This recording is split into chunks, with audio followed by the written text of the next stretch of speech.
started. Good morning. My name is Laura Weintraub. I'm a Vice President and Water Stewardship Lead at Limnotech, and I'm thrilled to be kicking off this session that will be focused on volumetric and water quality benefit accounting in water stewardship. And along with me today, you'll hear from our collaborators and partners from Bonneville Environment Foundation.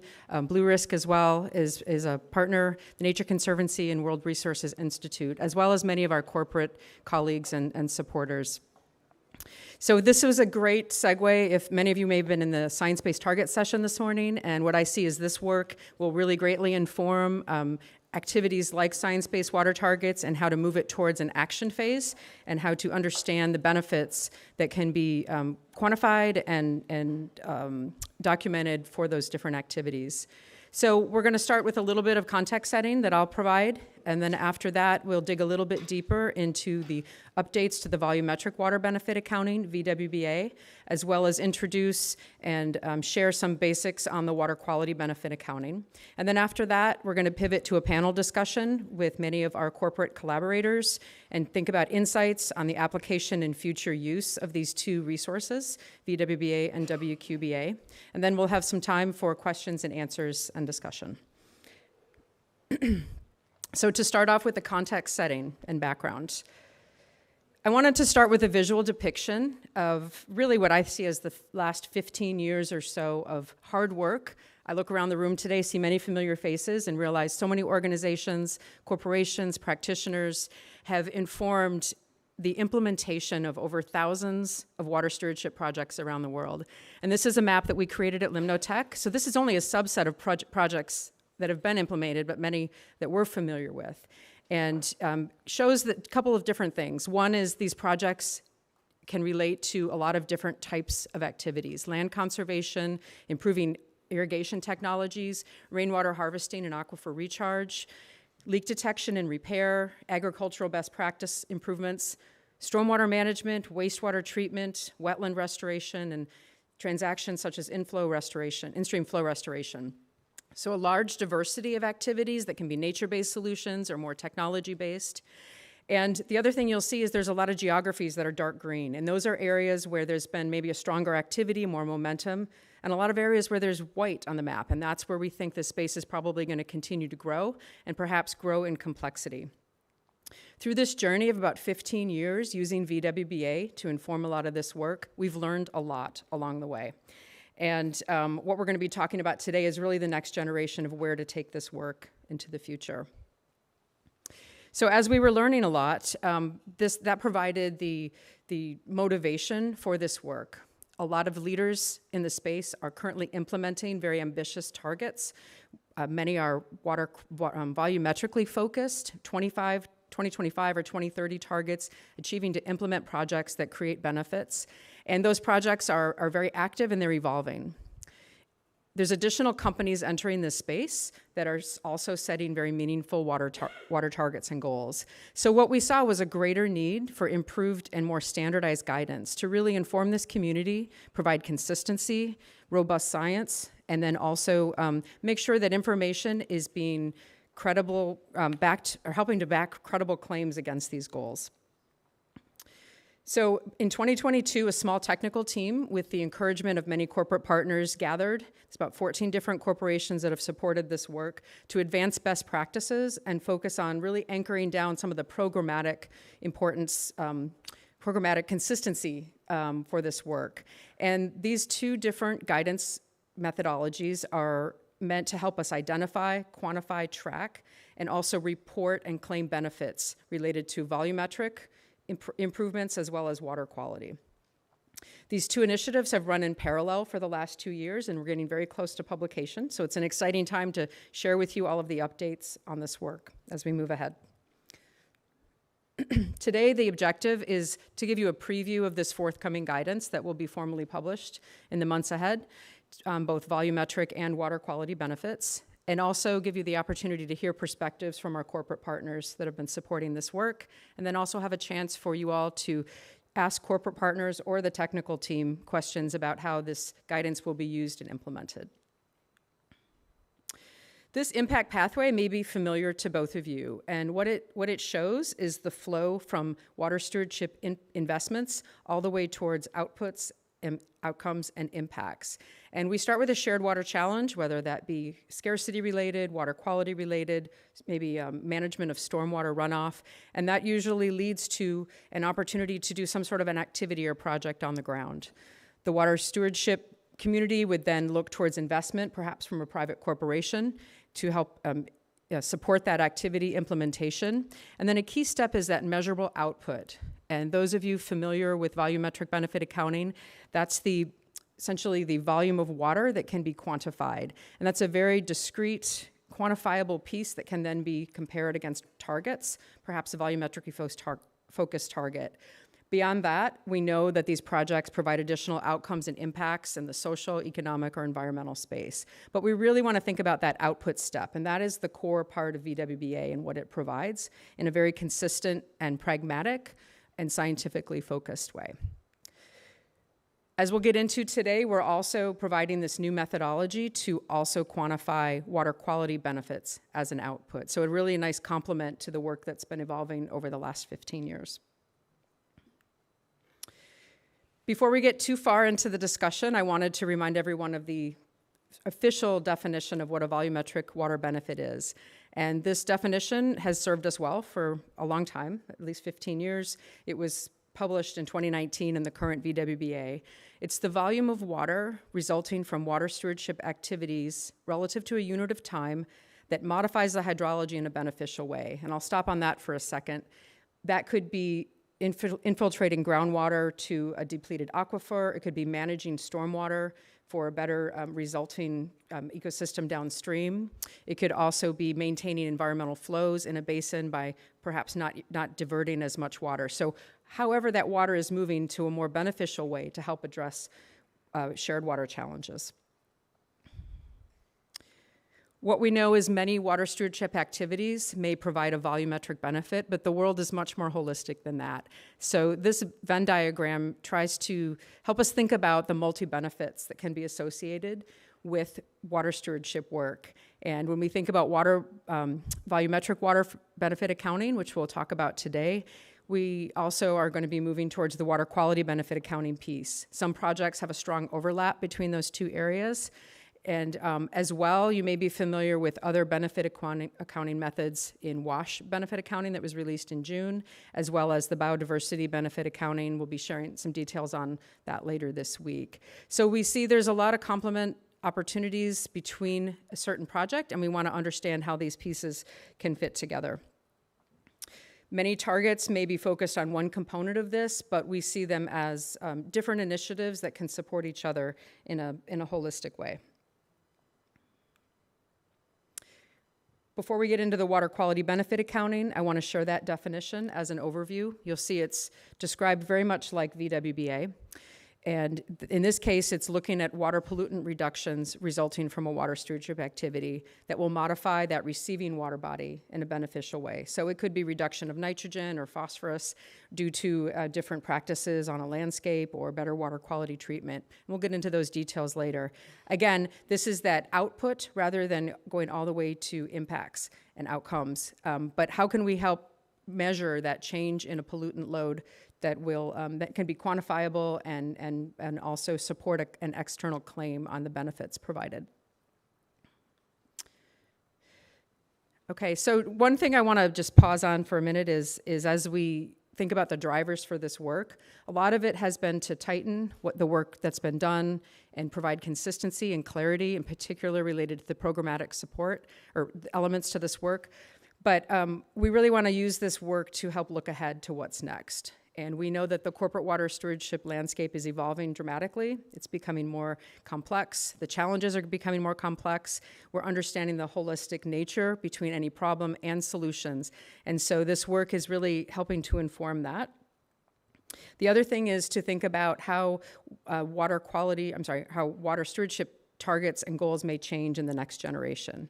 A lot of companies have 2030 targets they're hoping to achieve, but already planning to head to what's next. And we think this holistic view will provide good support for those next generation of goals, as well as these complementary initiatives, such as the Science-Based Target Initiative, the Net Positive Water Impact Ambition, and then also collective action. All of these different initiatives really can weave together, and this work is a component of all of that. So how do you measure, how do you quantify those benefits that can be seen in those activities that come out of those leadership ambitions? And we'll see that evolving, I think, throughout the week. This is only Sunday. Throughout the week, we'll be hearing a lot more of how these different pieces fit together. So we're very thrilled to be setting the stage with this part of the work. And with that, I will be handing it over to Todd Reeve, one of our collaborators, to tell us a little more detail on VWBA. Thanks, Laura. I don't think I've ever been introduced as a collaborator, so that kind of feels nice this morning. Thanks to you all for packing the room. Really appreciate your interest and you being here on this work. And I'm happy Laura did a fantastic job kicking this off and providing context. I'm going to try and provide a little bit more detail as we dive into what's changed, what are the implications, and how do we hope and how do we anticipate that this work can be used. All right. So the official kickoff here, this is the team that came together to support this work. As Laura mentioned, we have 4 sort of organizations or entities involved here: World Resources Institute, Limnotech, and Blue Risk, joining with my group, the Bonneville Environmental Foundation, to do this work. Looking at these photos, the thing that struck me was what a handsome group it is, right? And we've got a lot of these folks in the room today, and it was a very laborious but very collaborative effort, and we're really privileged to have been able to bring together these folks. If you've worked with these groups, you know it represents decades of collaboration with corporations, with helping create and identify and develop some of these tools that are used today. So a wonderful group of people. Many are in the room today, and I just want to express my appreciation for all the labor that went into this. Equally important are the, I think 14, if I'm remembering my notes correctly, but you can count the 14 corporate partners that joined us in this endeavor, not just as providing resources to support the endeavor, but countless reviews and comments on documentation, on thinking, etc. And if you're involved in the corporate work and you look at this list, you know that these are the corporations that have really put in significant time, significant thinking, adaptation, and iteration to this work. So it was a really wonderful combination of some of the individuals at these companies that have done the deep thinking on how and why does this work function, how can it be modified, how can it be improved. So it was an all-star cast that we were very privileged to be a part of. Okay, so jumping into the distinction between the VWBA 1.0 version, which many of you are familiar with and was established circa 2019, and what we've put together in terms of a 2.0 version to take us to another step, to another level of detail in terms of guidance for this corporate work. If you're familiar with 1.0, you'll know that embodied decades of experience with many companies and many practitioners that had put into what are some of the high-level guiding features that should be used, that can be used to guide this work. As the years moved forward, as companies worked in more and more places, more regions of the world, different types of companies, different types of locations and projects, it became clearer and clearer that we needed refined guidance for this expanded body of work. So that brings us to today and the VWBA 2.0 version that I want to share a little bit with you all about. So a couple of things about this is really strive to keep this at a very high level as a guidance document, primarily based on principles to guide this work. And a couple of reasons for this.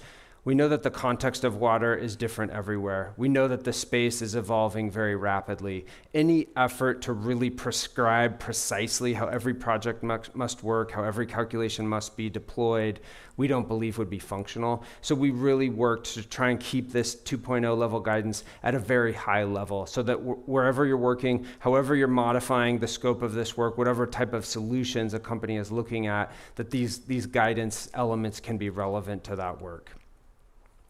We've done our best to really incorporate 20 years of learning, what we've seen through the 1.0 version, what we've seen through working with many dozens of companies, but we want to acknowledge and note that there certainly will be circumstances where this guidance won't cover every conceivable theme, every type of project, every creative solution that might be out there.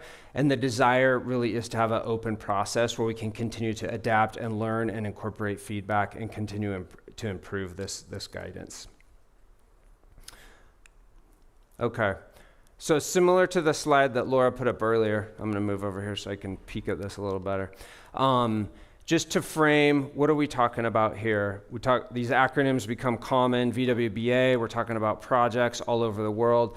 In the first case, we're really looking to identify what are the shared water challenges in a given location, in a given catchment, tied to a certain set of business objectives, right? Might be water quality degradation or habitat loss as one simple example. So a first step in all of this work is identify what these shared water challenges are. The inputs that might typically be the case, and this is just, again, one simple example, a company might participate by investing resources to implement a project. A company might participate by bringing labor and volunteer hours to a project, by opening access to collaborating with supply chain partners. Many, many different ways, but one simple example here, an input could be a financial input to a project. That financial input presumably is going to support activities often on the ground, right? A very simple activity would be planting trees. So partners on the ground, nonprofits, tribes, agencies, other entities would use those financial resources to implement an activity.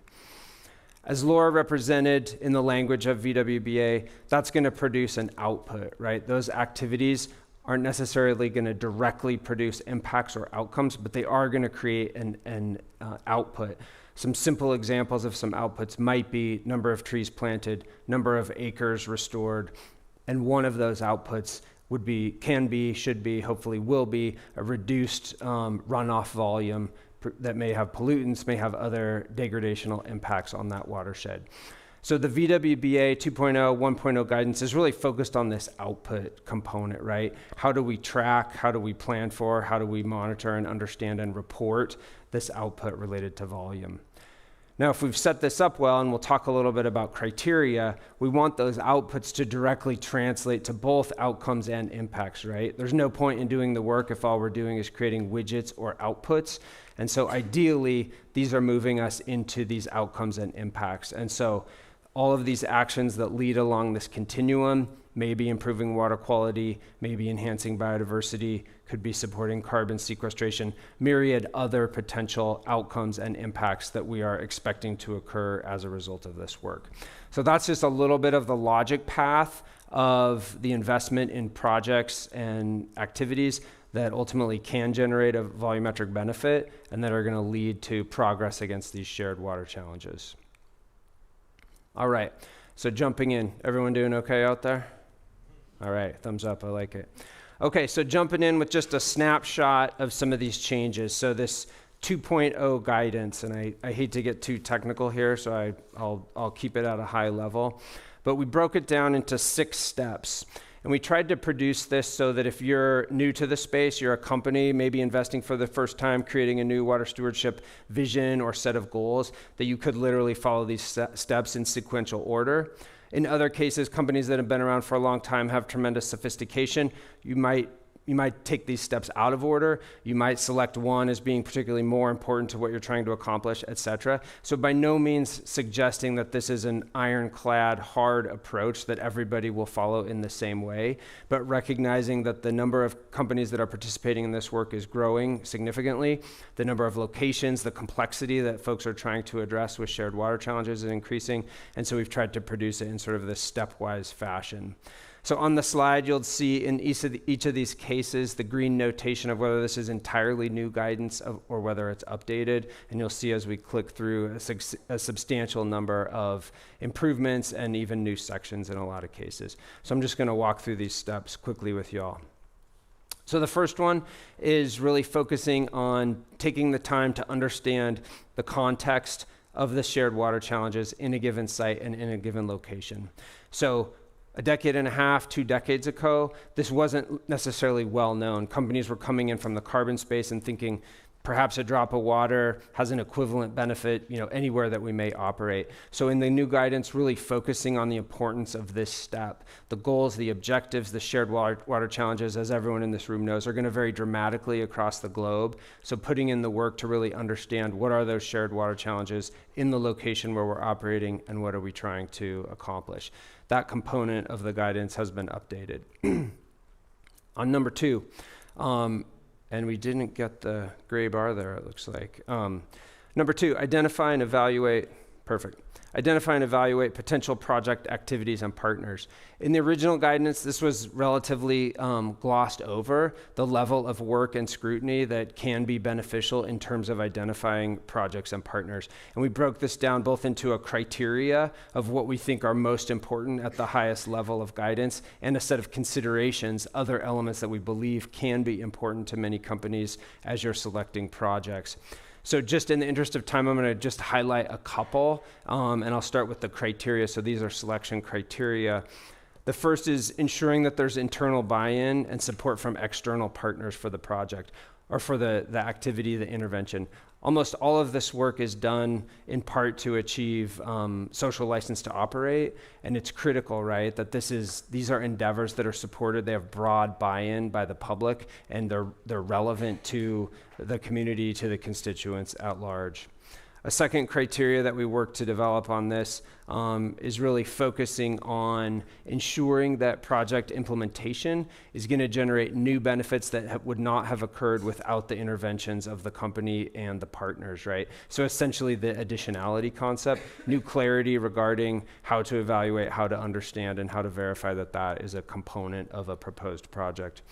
And the third, and this is quite new, which is surprising as I say it out loud, but establishing a pathway to track and confirm the volumetric outputs through tracking and reporting. And so ensuring that there is a pathway to be able to track, understand, report the progress of the project and the volumetric claims that it produces. So those are 3 examples of new criteria that have been developed. I'll dip down to some of the considerations that we added. And when we put in the considerations, we were really thinking about how this body of work needs to be forward-looking. This space is changing very rapidly.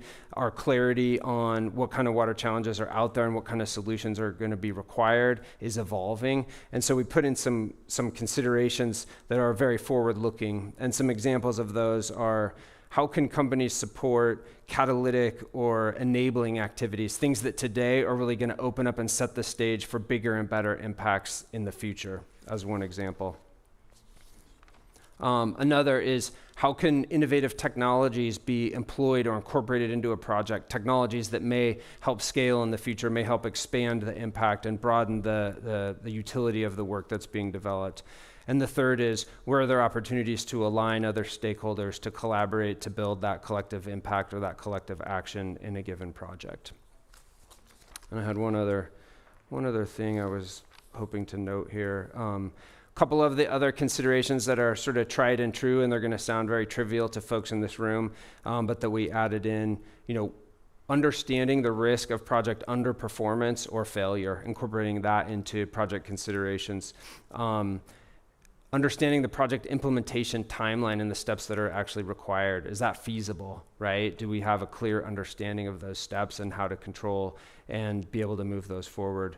And what is the timeline of interest? And this really wasn't a significant part of the VBA 1.0 work, but over what period is a company looking to make claims and to participate in a project, and how does that align with the period that the project's operating?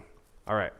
So that was the big section here. Jumping over to number 3 up on the board. Assessing the ability of a project to be able to generate the VWBs or the volumetric water benefits, right? So in this case is a tremendous amount of new work, and really the team put countless hours into this, but really creating the principles for calculating VWBAs, new and updated, identifying the fundamental volumetric objective of the project, creating the indicators and selection methods, and gathering the data and the required information necessary to calculate the VBAs. So this is a very significant section of the new body of work with a very high level of detail that can be beneficial to both new and existing practitioners in the space. All right, almost done here. So number 4, and this is an interesting one that hadn't really been fully considered in the first body of work, but for confirming the project and contracting for the project, new guidance on how to understand and calculate and utilize the cost and the duration information of the project activity, how to calculate based on project cost, what share of claims might be in the project. Alignment on attribution of the benefits. This is a new component. As you all know, these projects may have many different benefits, from water quality to carbon to biodiversity to volume. And in so many cases, it's critical to understand how those benefits are going to be attributed to the various partners, sponsors, collaborators in a given project. So creating that alignment up front and being clear on how a funder and a participant and a sponsor expect to distribute and attribute those various benefits. And then the last one here on number 4 is making the tracking and reporting plan. And this was really absent from the earlier work, sort of an anticipation that the tracking information would just generally be available. And so this body of work really focuses on creating a very simple, practical, and feasible methodology to be able to track and report on those outputs, those volumetric claims. So number 5, implementing the project. This is a simple step. You're executing the tracking and reporting plan, and you're considering opportunity, and those are for outputs, right? So tracking and reporting plan for the volumetric outputs. And the guidance emphasizes the value in really considering a longer term participation in tracking those impacts and outcomes, right? That's ultimately why we're participating in the work. That can be more difficult, more time consuming, but really emphasizing the value of that work. And finally, on the communication piece, how do companies talk about their role? How do companies describe the volumetric benefits that have been created? Some simple steps that were incorporated into the new guidance, really talking about confirming that these projects meet the eligibility criteria, confirming that the outputs, the volumetric water benefits, are aligning with the company goal. They're in the right place, in the right time, addressing the right challenges to meet that goal, and confirming that these benefits are representative of the company's actual participation in the project, right? So being very careful to align the outputs that are being claimed with the actual participation and physically what transpired in terms of the company's role. Yeah. So that's a snapshot. That's a lot of information, just sort of giving you a high level of when you go into this document, and we'll share a link at the end, some of the high level changes that we wanted to share with you today. So I'm going to pass it over to Nabia Ofosu-Ama to describe in a similar way the work that's been completed related to the water quality benefit accounting. So thank you so much. Yeah. Welcome. Excellent, thank you, and good morning everybody here in Stockholm. I'm Nabia Ofosu-Ama with the Nature Conservancy, leading our corporate water stewardship work, and I'm going to talk about the water quality benefit accounting work. So you had the benefit of hearing from Todd a lot of what we put into our guidance as well, and having these be parallel efforts that could really draw upon each other. So I won't go into too much depth, but you'll see where this guidance is moving. So first, the project team. We have an equally handsome team that worked on this project as well, from the World Resources Institute, the Nature Conservancy, and Limnotech. So similar partners being able to bring together the different aspects of the work as well. And also similar corporate partners who were involved. So a smaller group, but partners from different sectors who've seen water quality impacts where they're operating. And also, again, being able to leverage the work that they've been doing on volumetric benefit accounting, water stewardship projects from around the world into the water quality space in addition. So a question about why water quality benefit accounting. So Laura showed that diagram with the different circles and the different topics that are relevant in water stewardship. We were seeing more and more companies seeing water quality challenges being prevalent worldwide, and seeing that importance of having clean water as being really critical in what they were doing. Also seeing some corporate commitments around water quality. So a lot of companies having volumetric water benefit goals or replenishment targets, but then also some companies setting targets around water quality issues or around watershed health in general. And when you're thinking about watershed health, water quality really comes into the picture. And then also more and more attention on water quality goals, but not necessarily seeing guidance on how to track and report on these. So that diagram at the bottom showcasing companies are setting targets. A lot of them are being focused on water volumes. There was VWBA to help track those, but not necessarily water quality kind of from a consistent way. And then you could also see a company setting a target, focusing on water quality and needing some guidance on how to account for those benefits. So that's how we got to WQBA as being a guidance that was necessary in this space. In terms of an overview of the guidance, which is forthcoming, we're aiming to provide, similar to the VWBA approach, pragmatic approaches to calculate water quality benefits, and using different approaches for that, whether that be monitoring, modeling, estimation methods, or web-based tools. The scope focuses on both surface water and groundwater and thinks about projects from a range of perspectives that I'll talk about on the next slide. Also provides some case studies that are testing out these methods to show from a diverse range of project types, pollutants, and calculation approaches across different companies to see how this plays out. Thinking about those programmatic considerations, so a lot of what Todd just mentioned is being brought in to WQBA because it applies very similarly to any water stewardship project. So we really are aligning both the guidance and the timing of this report to really draw on what's been done in the VWBA 2.0 process. So we are aiming for this publication to be out in late 2024. So then we're at the point where this can be used by those working in the space. So a very similar guide here, and you can see how what Todd shared, you could also have calculated a water quality benefit in that case. So here's another example using improved agricultural practices. You can see the shared water challenge is impaired water quality in the receiving water body. The input similarly would be funding from a company and engagement of farmers in these agricultural practices. The farmers in this case would plant cover crops on their fields to improve the practices, and the outputs that we could see here would be a reduced pollutant load. So those cover crops planted on those fields are reducing the amount of sediments and nutrients that are running off into the receiving water body. And again, that is the output that we are focused on through the water quality benefit accounting. That's what we would calculate or estimate. That's what a company could think about claiming towards their goals. And then, through those criteria, ideally, we're seeing additional outcomes and impacts, improved water quality within the receiving water body, enhanced and expanded biodiversity. So a similar impact pathway, but here focused on what is kind of the quantitative water quality benefit that this project is generating. Okay, so I went quite quickly, but I wanted to now invite our panel up for the discussion, and Todd and I will kind of co-lead the session. So our panelists, please come up and we'll move into that section.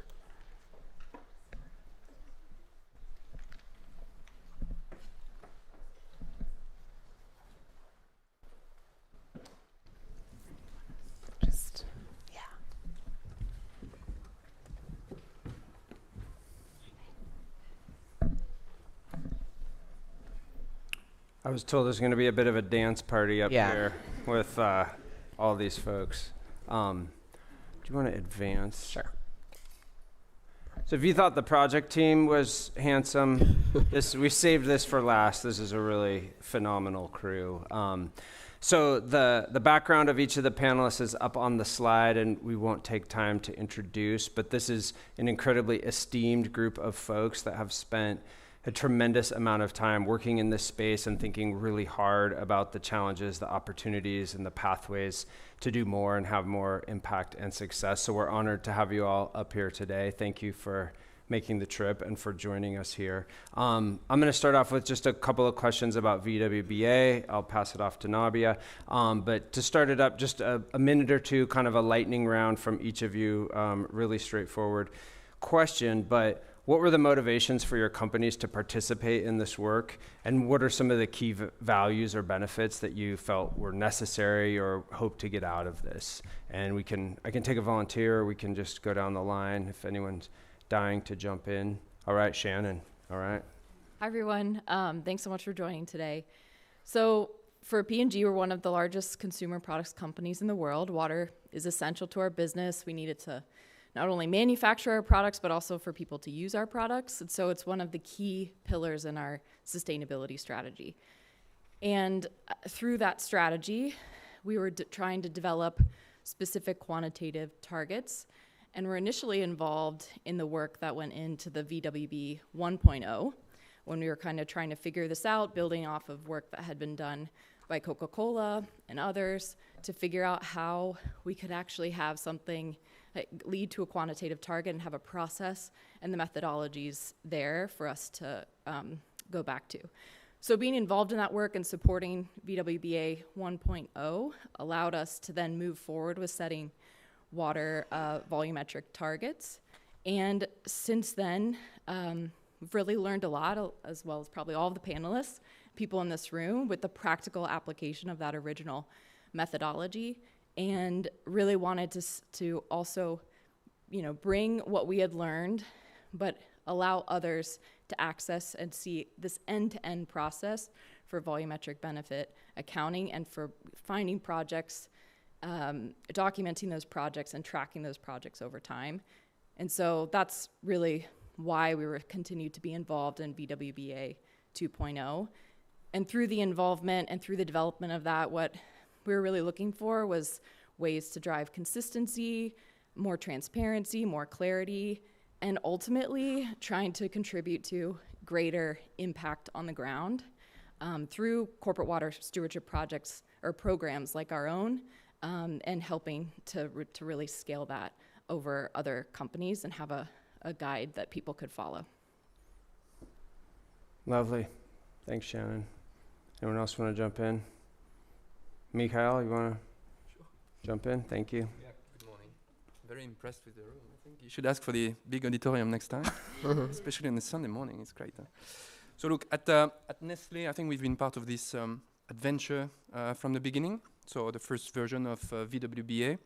And what is great is that I think there's a balance that was looked for by all the group working on it, which was robustness on one side and practicality on the other one. But yet the first version was already good, but needed to be tested. So that's what we did on the field. I guess we stayed in the group also to report upon the experience we had with this, because to us this is a critical methodology.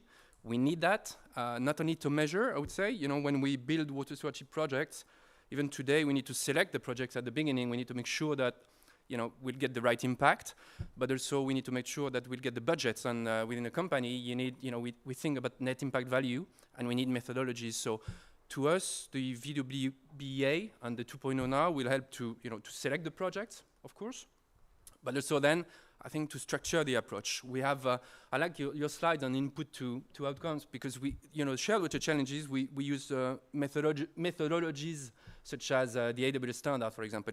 It helps a lot to get to the identification of the shared water challenges. And this comes afterwards. So it helps structure the approach. Our people on the field are not like, mathematicians working in laboratories. It's like hydrogeologists. So they need this to think input, output, impact, and so on. But they need something very practical, because in the end, there will be some calculation to be done. So yes, this is pretty much it. Thank you. Truca? Yes, well, I don't want to say anything. Just to give our view. So at Cargill, we are an agricultural and food company. So given our size, we are arguably one of the companies with probably one of the larger footprints in the world if you look at the full value chain. That also means that we have an impact and independency, and we have a very ambitious water strategy because it's essential for our business. As part of that, we have targets for both availability and quality, but also because of that footprint, we see the need to collaborate and to get to work together with basically all stakeholders, whether that is through collective action or through collaboration in the value chain.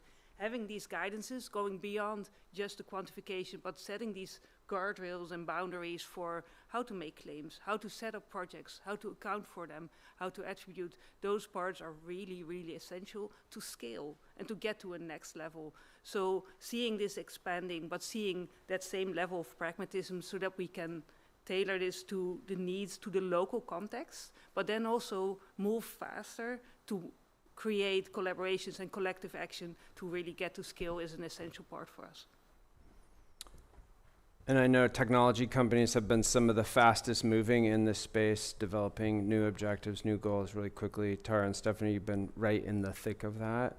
Tara, can you share some of your perspective? Sure. I think replenishment and volumetric water benefit type goals have been around for, I think we can say 2 decades now. But outside of this room and the broader community of practice within the corporate water stewardship space, I think there's still a lack of understanding, a lot of confusion about what we're talking about when we talk about replenishment benefits, or when we talk about the volumes of water that companies have estimated to return back to watersheds and communities through these water stewardship activities. So I think one of the reasons that I think VWBA 2.0 is so helpful, and one of the reasons that Google was really keen on supporting and participating in the process, is the focus on that impact pathway slide that really builds on the decades of experience from this corporate water stewardship work, and more clearly delineates what we're talking about when we talk about outcomes and inputs and outputs and impacts in the watershed. And my hope is that this publication and the broader application of it will help all of us who are in the space talk in a more consistent voice and use terminology that's consistent and easier to understand, be able to point back to this credible accounting methodology to better tell the story and to better help select projects and to better demonstrate the impacts that this type of work is happening. Very much agree with what my peers have all said. Is this on? Can everyone hear me? How about this? Better. Better. Okay. I'm Stephanie Woodward. I'm with Meta. We also have a water positive goal that's very similar to all of my peers on the stage here. And we've been supporting the VWBA work since its inception.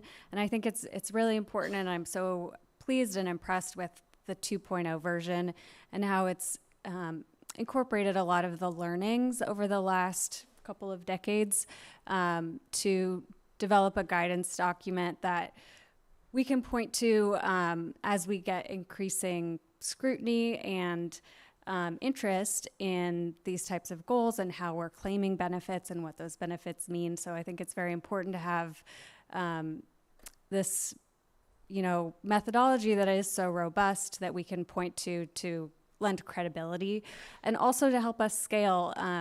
And more and more companies are setting these types of goals and targets. We need more and more organizations to be developing projects that we can support and have a pathway to claim those benefits. So I think having this type of guidance is really helpful to help us scale quickly. Okay, thank you all so much for sharing kind of similar perspectives, but also seeing some of the nuances from your different company perspectives, and some that have been involved from the beginning, some that are newer to the journey. So from a water quality benefit accounting perspective, so for Stephanie, Tara, and Truca, who are involved in both, just interested to hear from your perspective, why did you support WQBA? What do you see as some of the added value, additional benefits of engaging it from that side as well? I'll go quickly and then pass it to you guys. I think it's very similar to the reasons that we supported the VWBA. In many of the watersheds where we're working, water quality is one of the primary shared water challenges, and we need a methodology to be able to measure those benefits as well. Yeah, and I'd say as important as VWBA 2.0 is, a lot of companies are starting to move beyond the volumetric benefit targets in their strategies. Google's public target includes an aim to replenish 120% of the fresh water we consume in our operations. And we also have a goal to improve watershed health in the locations where our data centers and offices are located as well. The watershed health piece is deliberately more qualitative, and we're not setting a specific numeric target there because we want to maintain the flexibility to address the local context and the local watershed challenges that we're facing in those various locations. And water quality is, of course, one of the most prevalent issues that we're facing in those areas. So until now, we haven't had a standardized way of looking at how these watershed conservation projects and initiatives are having an impact on the water quality aspect of watershed health. So this was similarly one of the main reasons for us to support this body of work as well. Yeah, so we are one of those few companies that actually have a quantitative water quality target for our supply chain. That came from the initial strategic work of basically following that same pathway of like, what are the issues, and what are we doing to solve them, and how are we contributing to that? And when we're looking at what are the issues, sometimes it's scarcity, but sometimes it is water quality. So when we looked at where water quality is a concern and how what are the impacts and pressures that are driving that, we looked at our contribution and said, like, well, we will do our part in addressing these pollutants. Having water quality benefit accounting is an essential part of that, because our target language says we would reduce 5,000 metric tons of pollutants measured as nitrogen or nitrogen equivalents. Even that statement requires, like, well, how do we count that? How, and seeing water quality benefit accounting going parallel with volumetric water benefit accounting and aligning these methodologies is extremely helpful, because I hope it opens up the door for others to basically say, like, yes, we want to address these water quality concerns as well as the volumetric piece, and really look at, like, what are the pollutants that are ending up in these receiving water bodies, and what can we do to actually reduce that, because it's an essential part of water stewardship. Excellent. Okay. Thank you for those perspectives. And also, that's kind of looking back on why you were engaged. We'd also like to look forward a little bit. So we've talked a bit throughout today about how this space has been evolving over time. There's been additional guidance and rigor as we're seeing that evolve, and also companies' targets are evolving as, you know, things are coming online and we're moving more towards 2030. How do you see that this guidance will impact that evolution of your corporate water stewardship goals, targets, and initiatives? This is for all of you, so anyone who would like to respond. Maybe starting at the end and working our way. Yeah. So I think it will impact, you know, the water stewardship space if it has the full recognition. I think the great thing with I'm talking about VWBA, is that this is kind of a unique methodology. What's very important, I mean, for the private sector at large, I would say, I'm sure for Nestle, but it's this kind of stability. We need to use it, we want to use it, but we also need to be sure that this is recognized. I understand, I think that today this is very robust, that this is endorsed as well by expert organizations, and this is really important. But I think the next step, because we talk about quality, we talk about volume, I think the next steps will be now to address the challenge of assessing the social impact of the water project. I think that's the next steps. There's been some tries in the past. To us, you know, this is still the missing piece. So I guess that would be the next piece of work, hopefully. I would say we're still working in a very voluntary space in the water stewardship field, but I can see increasing reporting requirements in Europe, and I think soon in the US. I think there's a need for more structure, more alignment, and I really believe that it'll also help us scale and widen the tent, bring more organizations into the work that we're doing. I think looking back and having, I guess, the advantage of being part of the very beginning of VWBA 1.0 and seeing the evolution and just like being able to see it on the ground, bring back that knowledge, I think, like you were saying, that being able to have a practical guidance, see how it works, and iterate the way that we've done with 2.0, that the way the team has done, like that will continue. I mean, P&G is pretty laser focused. It's only 2 years into our goal, and 2030 is just around the corner. So our restoration targets are pretty ambitious, and we're focused on doing that. And this guide will continue to provide a basis for that to point back to, and also allow us to learn as we go. And that learning across the community, I think, will also help to inform what comes next. But at the end of the day, this type of a basis, which provides the process and opens it up end to end, allows others to speak the same language, the consistency, I think will really allow us to build from that basis and figure out what comes next, and make sure that it's always practical and has the opportunity to scale. And just following on Shannon's thread of the thinking about what comes next, I think, none of us are under the illusion that replenishment and volumetric water targets are going to solve water security challenges. Again, the companies have been in this space for many years, and if you look at a lot of the key basins that many of us are focusing in, the overall situation isn't changing much, and in many places it's degrading further. I've had many conversations with several folks in the room a lot about how we can take the next step and move what comes next towards transitioning to more collective action and more collected, concerted efforts in these focus areas. There's a lot of initiatives right now that are looking at that already, including the Water Resilience Coalition. And my hope is that having both VWBA 2.0 and the water quality benefit accounting methodologies will, again, help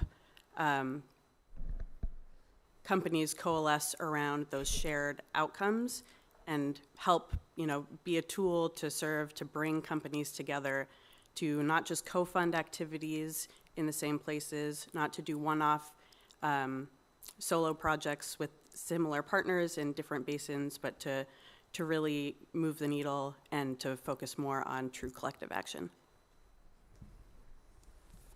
Yeah, and I'd like to build on that, because I think one of the things I think with many of you in the room can acknowledge is that we're not seeing the scale of change that is needed. And so what I see is that VWBA and WQBA is a very essential part to quantify impacts from projects. But I see this evolving towards, like, how can we assess programs, and how can we learn from other areas like the GHG protocol, where we're looking at a full value chain approach, but also a previous session on what can we learn from traceability and transparency related to deforestation. And I think from these frameworks, if you look at SBTN, they talk about like avoid, reduce, restore, regenerate, and transform. I think aligning our benefit accounting with all of these elements beyond just the projects, and really move into how can we drive change at scale through programs and initiatives, I think is the next level of what we're looking for. Excellent. Okay, so I heard thinking about social impacts of the work, moving beyond kind of voluntary and seeing how those regulations or other areas are going to be impacting others engaging in the space, learning and adapting from what we're doing to determine what's next, moving to more collective action to really move the needle, and taking things up to scale as well, as some of the things that we see. Hopefully these initiatives can help us to do. So over to you, Todd, for the next. Well, that's a lot. So I think we're very encouraged to hear that you think this process can have that much impact. That's incredibly gratifying. And I think that's where we all want to go. And you all rightly sort of led us many steps down the road to imagine what does this work look like in 10 or 20 or 30 years. So let's hope that that's where it goes. We're going to pivot to questions from the audience in a moment. But I'll ask, This is a journey that you all have been on, in some cases for a very long time. If it hasn't been a long time, it's been a very steep and fast-paced journey. Does anyone, this is an optional question, but does anyone have advice for other companies or implementing partners that are considering getting into the game, considering, you know, really tapping into this information, this new guidance? Is there anything that you wish you knew then that you know now that you would want to share with the audience?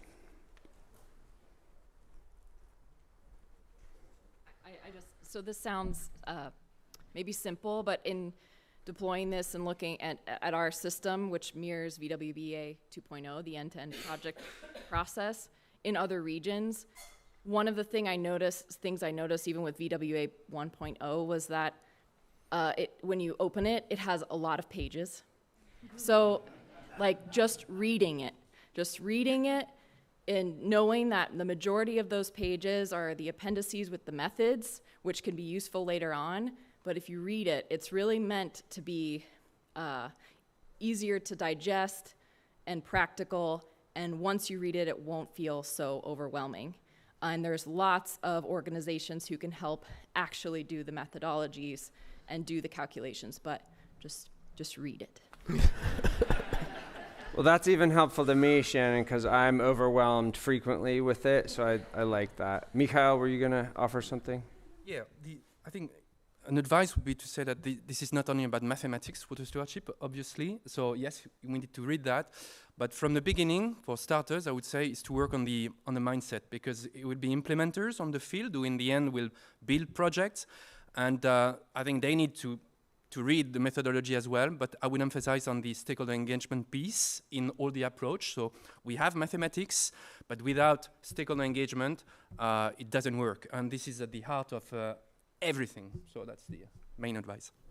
Super helpful. Any other, you can think about it, Stephanie?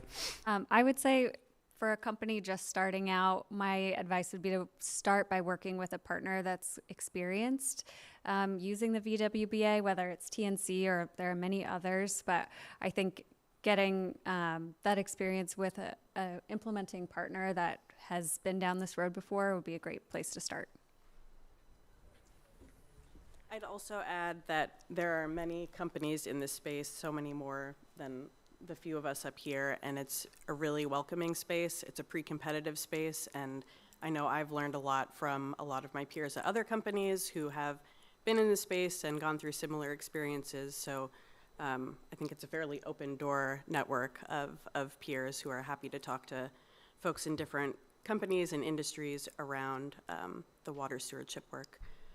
Had another thought about recommendations.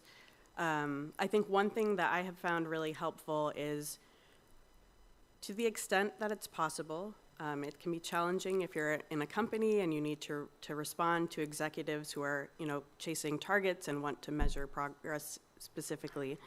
But when you can focus on the outcomes and the broader shared outcomes that all the stakeholders in the process, whether it's the community, the implementing partners, the companies that we're all working towards, that helps kind of take a step back from the specific volumetric water benefits of projects.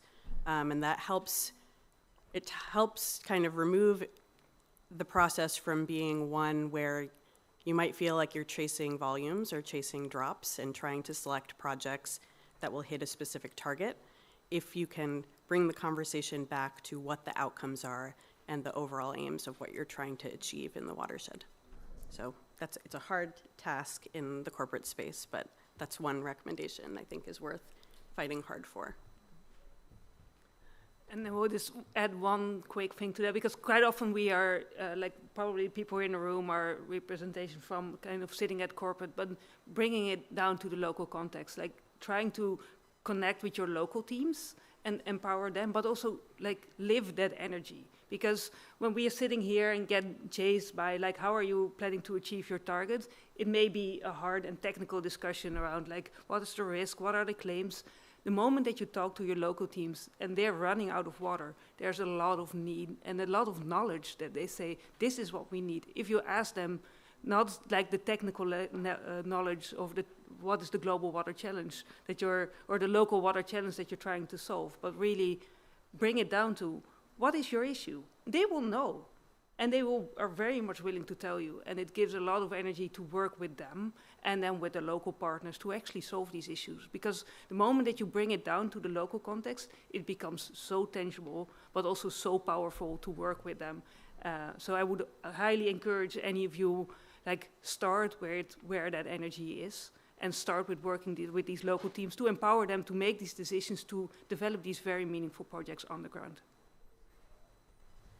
And along with making it easier to read and more accessible, it's also coming out in Spanish. So hopefully that helps.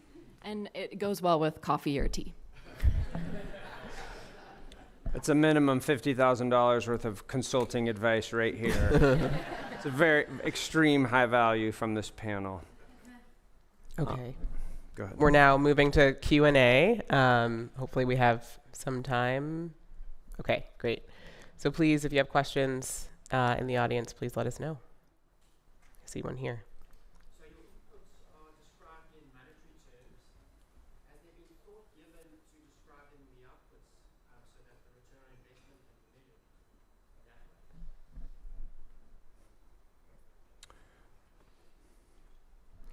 way? I can. Well, I was told we're supposed to repeat the question. Okay, first, go ahead. So we can start there, right? So a lot of thought put into your question is about describing the outputs in terms of a return on investment perspective, right? And has thought been put into that?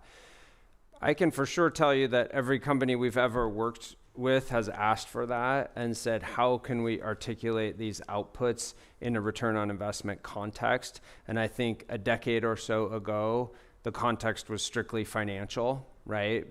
The world has changed significantly in terms of attention being paid to water. So that is something that we do think about all the time, but I don't know that there's any specific approach or plans to do that, but I'll turn to the panelists because they're living this every day. And I can also just mention, so I think, no, there are no explicit plans at this time to add into the guidance right now return on investment for outputs and impacts. However, in that diagram that Laura showed, you will have seen the NBS Benefits Explorer in the bottom right corner. So for nature-based solutions, there is a tool that a number of organizations have been working on to identify the ecosystem services value related to nature-based solutions implementation and using the natural capital protocol. So that's one way from an NBS perspective that we've started thinking about how can you at least estimate what is the economic value of ecosystem services that are being delivered, but it's just for kind of one component. And so I think we would need to go through a process of identifying how do you add this in systematically in a credible way that can be comparable across all different project types before we get to that stage. Any other panelists like to add? I'd like to add one word of caution in going in that direction. There's a lot of value in doing that. But I think the word of caution I want to put in is that water is just one element.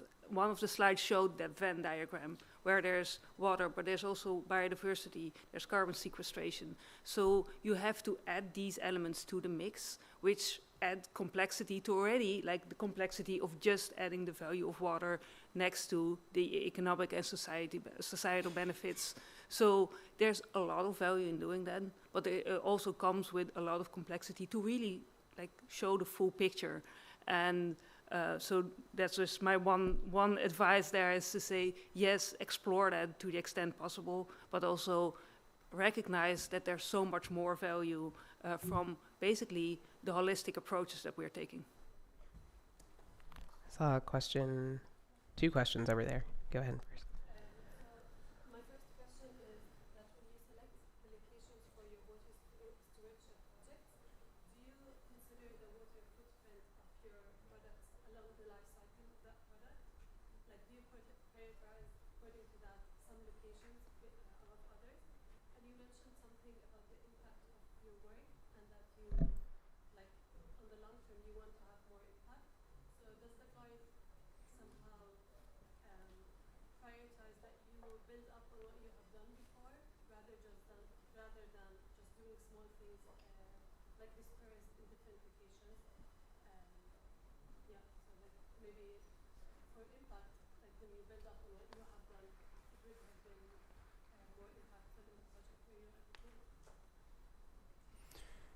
I'll try and repeat the question. I think there were two parts, but the first was mostly to the panelists if their project selection considers larger supply chain, product use, water use, and where those uses occur in different locations and landscapes. So regarding project selection.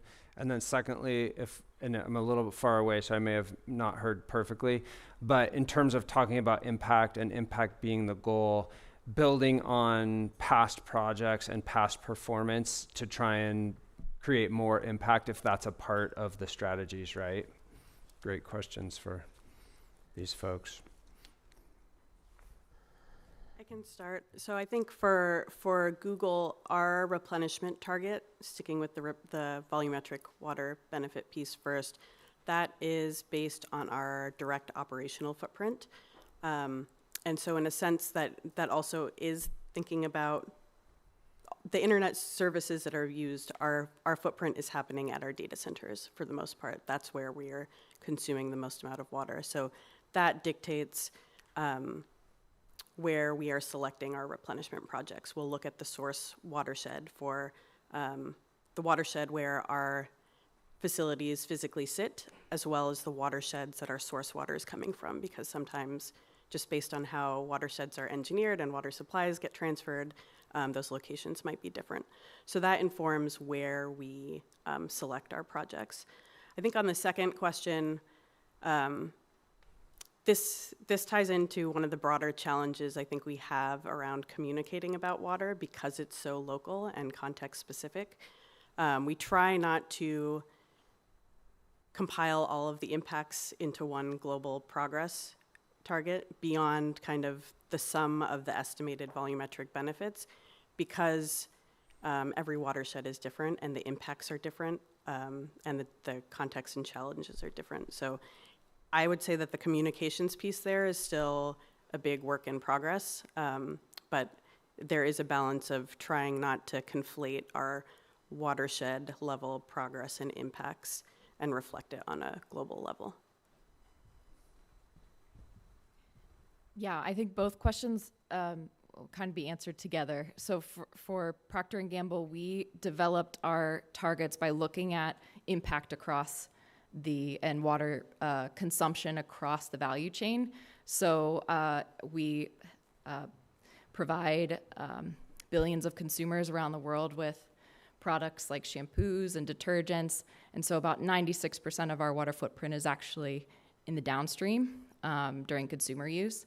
So our restoration target, which is our volumetric target, focuses on 2 key watersheds to restore more water than is consumed during the use of our products. And those areas are in Mexico City, the basin surrounding Mexico City, and Los Angeles. And so by doing that, it also allows us to focus in for the longer term on delivering those targets and learning and having impact over time into specific watersheds, focused on the water challenges that are there and also highlighting those water challenges that are impacting our consumers. At the same time, we're also focused on responding to water challenges through innovation and partnership. And we do that by looking at our innovation pipeline and how we can help people in their homes reduce water. So looking at our collective home and how we can help restore the water that's being consumed, but also trying to impact from within the home to reduce water usage.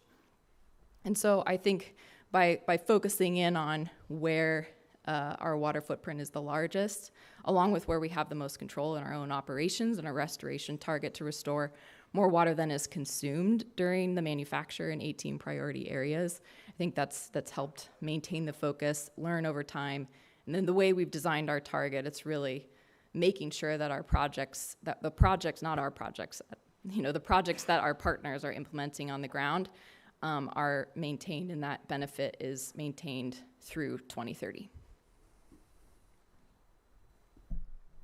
Another question. Hi, I'm from the Rivers Trust, which is a UK NGO. We've had some experience of working with this. The logic framework you presented was quite sort of project focused. And what I heard from the panel was this challenge of scaling up and the need for more projects and the need for greater collaboration. And it strikes me that sort of what's required is quite a lot of development funding to get to that point, to kind of collect great baseline data, build those collaborations, generate stakeholder consensus, and to optimize project design for delivery. So the question is really to the panel, is there an appetite for that kind of development funding? You don't get a cool project out at the end of it. Hopefully you would do get lots of cool projects in the end. But there's a phase before that for NGOs, which is really, really important and really hard to find funding for, which is that kind of development phase. So is there an appetite for that? I'll try and repeat the question, which I think is an excellent one. Everything that we're talking about up here requires there being sort of ready, very nice projects available for support, right? That companies can identify in various locations and provide. And the gentleman from the Rivers Trust is asking or indicating it may take decades to develop those projects, significant development resources, engagement time, science, planning, data, analysis, etc. And so the question up here is there interest, is there an appetite for corporate funding to help work on that development side? And we talked about that a little bit in the presentation of create the enabling conditions that then can generate this portfolio of projects. I can go. On behalf of Meta, I would say definitely yes. There are many instances where we have a target in a basin and maybe we've identified great partners, but they don't work in that area, or there's a clear water challenge, but we don't have anybody to work on it directly. So yes, we definitely want to support that kind of development work that is so necessary to build the pipeline of projects that hopefully then will benefit, us, others, NGOs, communities. Absolutely, yeah. I'd add that there are a few basins where that's already happening. If you look at California as a whole, with the California Water Action Collaborative, the Colorado River Basin is another great example. Does that need to happen in more basins across the world? Absolutely. And that's, I think, one of the points that I mentioned before about the need to move towards more of a true collective action space rather than a specific project by project approach. I think that the capacity development and the enabling environment creation in a lot of basins is something that is certainly a big, important component of that. Yeah, maybe a slightly different perspective because of where we are in the value chain. So what we see with our footprint is that as I hope many of you in the room will know, it's like 70% on average of the global water use is associated with agriculture and is used for food production. So with our value chain, we see that direct engagement with the farmers and ranchers in our supply chain is our most effective way. But it also means that we have designed our programs to really look at how can we empower them, how can we help them in their decision making, and then how can we create scalable programs that empower them to make these local decisions based on their local knowledge.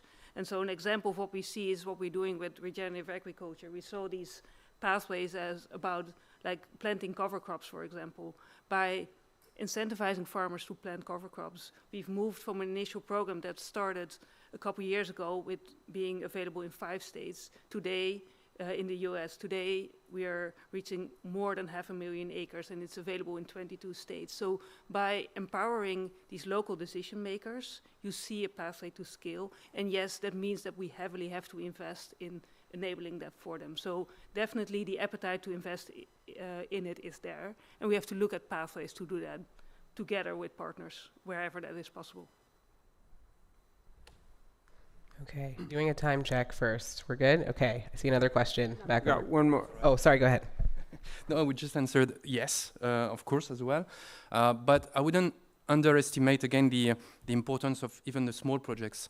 Like we know that most of the projects are not transformative enough, but they have they bring other benefits, as I mentioned before, especially in building the water stewardship mindset. So, by that time, we have volumetric water benefits, maybe not enough, and we could have better impact, bigger impact, but we do prepare both, I think, our people on the field And also through stakeholder engagement, we prepare also stakeholders by talking to them, I think. So, but that is the trend for sure. And also I would say that many companies have short-term, in terms of timeline, targets. And it has pros and cons. The cons might be that, again, we've been looking for drops, but then I think most of the companies understand that the next step will be to get a bigger impact, and there's no other way but the one you're mentioning, I think, to get there. Thank you. Anyone else? Okay, I saw one question there, and then if we have time, we'll move to this one. Go ahead.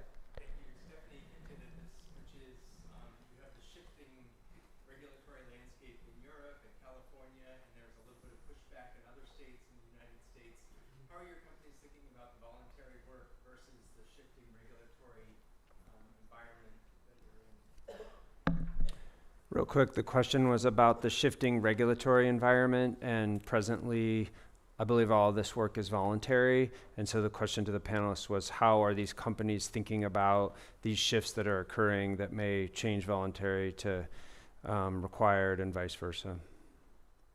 Well, not vice versa, but. Yeah, I mean, which is we're mainly talking about here, nothing, it's sort of all along the way that VWBA 2.0 will also help is in the tracking and the substantiation of the outcomes, or the volumetric outcomes at least, or the claims that companies are making.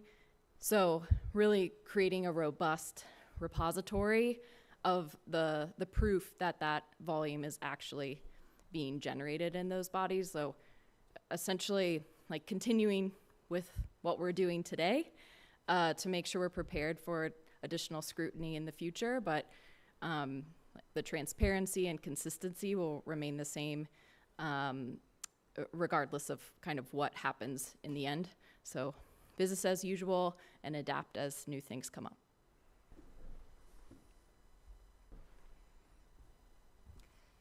I would add also working with a third-party verifier to substantiate these claims, by a party that's not us, is also a really valuable, important piece of the puzzle here, and adds that additional layer of transparency and accountability.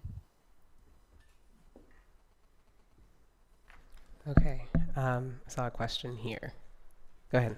Yeah, just a question of scale, which is obviously the problem's very big. Is the finalization of these documents, does that allow or support, like, the companies here, their corporate investments to scale, or is it more to solve the collective action problem and get a lot more companies to be able to follow your lead, or is it both? So the question was related to scaling and whether the VBA 2.0 and the WQBA, what doors did they unlock that the panelists see potential for scale? Is it by bringing more companies in? Is it by getting more budget from the existing companies, or is it other pathways? So based on this evolution of the document and the guidance, where do you see the potential for scale? Where do you expect that to come from? I mean, I'll just stay with the theme of speed. So one of the things we find our time spent a lot on is just explaining what it is, what information we need to evaluate a project and then support a project even just like small projects, and that takes a lot of time. So the hope is that this can help make those conversations go a lot faster and get the funding on the ground and the projects going, so that we can amplify and even look at projects that have the opportunity to scale once they've been vetted. So I think that speed will, hopefully, the theory is, add to scale, because we can move faster with on-the-ground partners. I'll just add, and I'll look to the project team reps here in terms of whether we want they want to add more context. But this question is one that through this process of VWB 2.0, we talked about a lot. There were suggestions and ideas and brainstorming around whether we could incorporate enabling activities within the methodology in a way that would help incentivize companies to invest more in those upfront activities of capacity development that might not have projects right now, but might yield to really great work in the future. But but we had to balance that with a lot of concerns about the credibility of the claims that would come with that type of work, and in the spirit of wanting to be transparent and credible about how companies claim credit or communicate or talk about what our impacts are through water stewardship investments. That hasn't been included in this version. Todd, anything you'd like to say on that piece? These are all fantastic questions. There's a lot of passion in this room and up on stage about all of these issues, and it feels like it's always going to be a tip of the iceberg sort of element where we're grappling and trying to improve and adjust and build on what's there. But indeed, bringing more companies into the fold, creating efficiency, covering development costs, enabling, catalyzing, scaling, all of these are things that are talked about all the time, but fitting them into the corporate processes and the needs to support the way that corporates work, I think is what everyone that's participated in this work has grappled with, and trying to make progress where we can, and for good or bad, needing to defer some of the work in other places. So super important topics that I think are top of mind and are going to continue to be worked on. From our perspective at BEF, the 2030 goals are a really key element here because everybody's working really, really hard to make progress on those 2030 goals.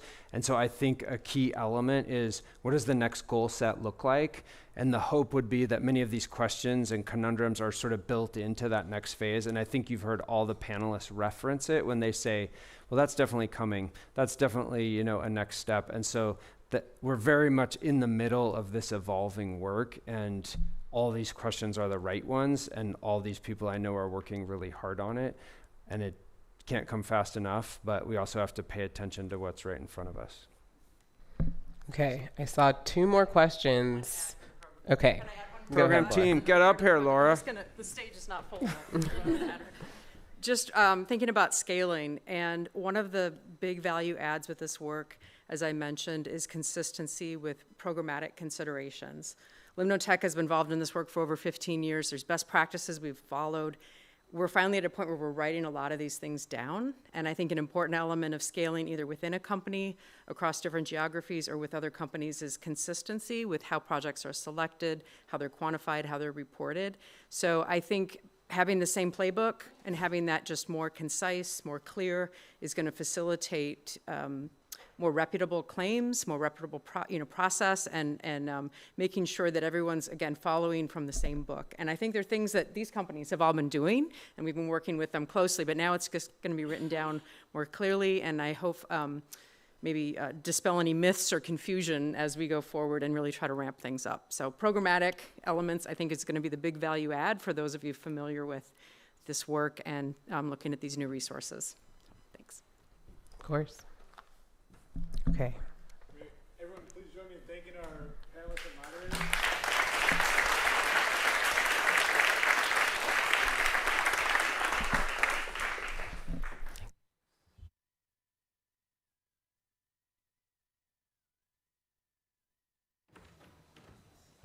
Well, thank you everyone for a really great start to what's going to be, I know, a really informative and good opportunity.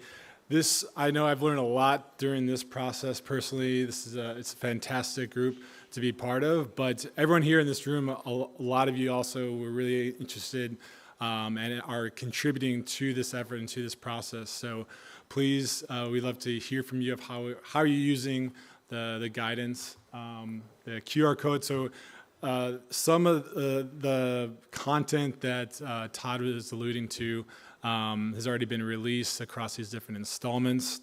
But here's this one, PDF document where it's all in one.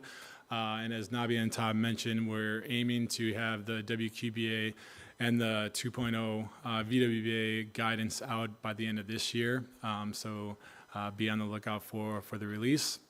But thank you everyone for taking the time to join us today, and have a great rest of the week.